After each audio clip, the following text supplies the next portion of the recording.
Atensyon mga SSS pensioners and members, benepisyong ito ng SSS pwedeng makuha kahit isang hulog lang na contribution. Pag-uusapan natin dito sa video. Hold up.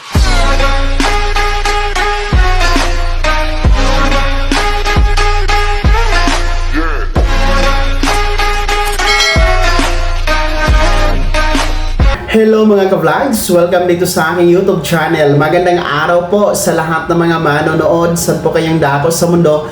Kumusta kayo mga ka-vlogs?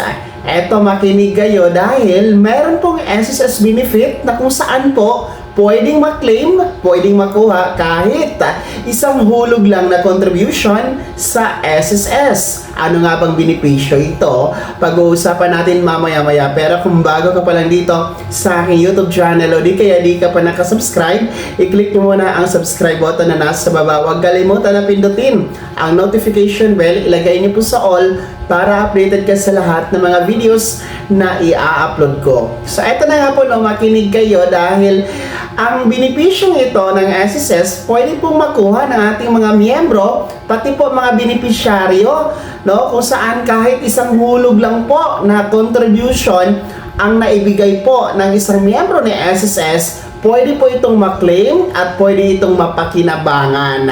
Yes mga ka-vlogs, ito po ang tinatawag na SSS Death Benefit. Well, ang SSS Death Benefit po, of course, ito po ay benefits, no, sa mga naulila o naiwan po na beneficiaryo ng isang SSS member na namatay. Kasi nga po, death benefit ito, of course, ang makikinabang dito ay yung mga naiiwan, particular po yung mga beneficiaryo na declared po, no, doon po sa namatay na SSS member.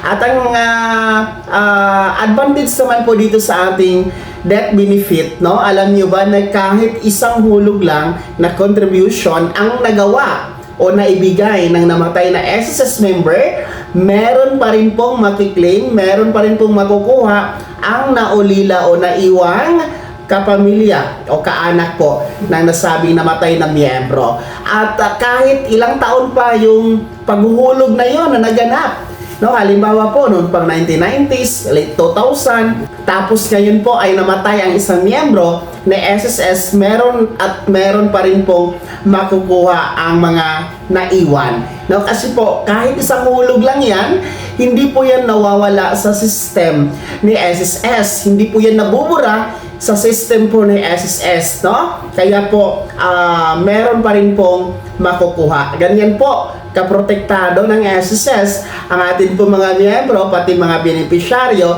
dahil sinisiguro po talaga na magkakaroon ng death benefit, no, kahit pa paano ay meron pong magagamit pamburol o magagamit po ng mga naiwang pamilya, no, para po sa kanila po mga gastusin. So, ito na lang pong death benefit natin mga ka-vlogs, ay pwede po itong ma-claim, pwede po itong ma-file sa SSS, no? Mag-submit po kayo ng death certificate at birth certificate ng namatay na SSS member.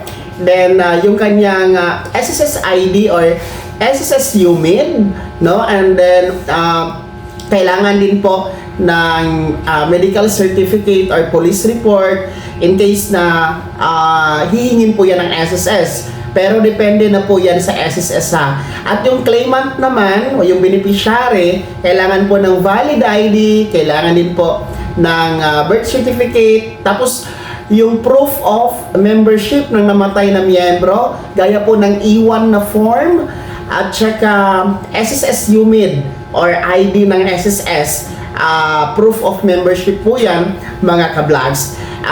Well, anyway po, no, kung gusto nyo pong mag-claim ng death benefit, you can visit po sa pinakamalapit na SSS branch sa inyong lugar para po magabayan kayo at mabigyan po ng kompletong listahan po ng mga requirements. And ang computation naman nito mga ka-vlogs, depende na po yan sa computation ni SSS kasi nakadepende po ito sa buwan ng contribution po na naihulog ng namatay na miyembro. Kaya po ha, sa mga nanonood po dito sa ating channel sa episode na ito, kung meron po kayong mga kapamilya, kaanak, na alam nyo naman na naging miyembro ng SSS kahit nahinto po ng matagal sa kanyang paghuhulog ng kontribusyon, no? Pwede kayong makaklaim kahit ilang taon na po siya namatay, pwede pa yan maklaim mga ka-vlogs. Okay? Again, this death benefit, hindi naman po natin ito pinapangarap, hindi naman po ito talaga gusto natin maklaim, pero ito talaga ang realidad. At meron talagang tinatawag natin na hangganan, ay meron talagang lumilisan.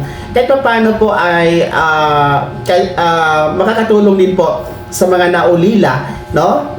Itong ating death benefit.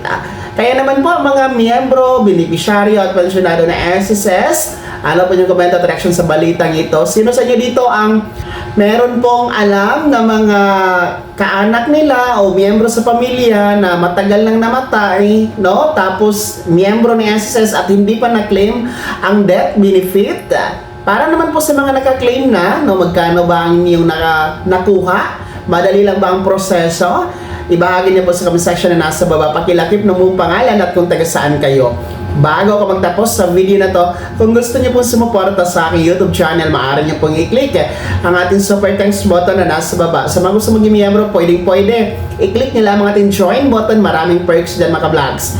Be my member now. Sana naging gabay ang video na to. Kahit pa paano na pag-uusapan natin ng mga mahalagang bagay-bagay na may kinalaman sa pagiging miyembro, benepisyaryo at pensyonado sa SSS. At kung hindi ka pa nakasubscribe dito sa aking YouTube channel, maaari nyo nang i-click ang ating subscribe button na nasa baba.